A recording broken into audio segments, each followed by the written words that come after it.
Pinocchio Storybook. In an old carpentry shop, Geppetto, who had always wanted to have a son, built a wooden doll which he called Pinocchio. One night, while he was sleeping, a good fairy came, saw how pretty Pinocchio was and wanted to reward the old carpenter by giving the doll life with her magic wand. Pinocchio moved, walked, laughed and talked like a real boy.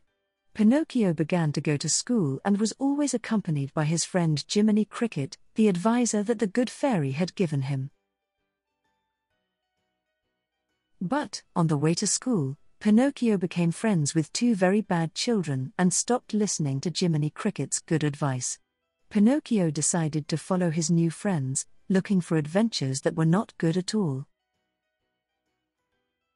The fairy punished him for misbehaving. For not going to school, he gave him 2 donkey ears, and for telling lies, his nose grew longer and longer. Pinocchio was sad for not having been good. He decided to look for Geppetto.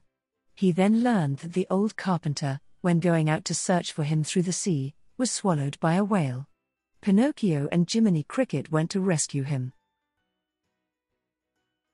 Pinocchio asked the whale to give him his dad back, but the whale swallowed him too.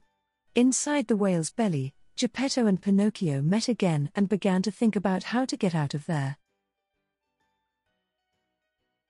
Jiminy Cricket thought of making a bonfire.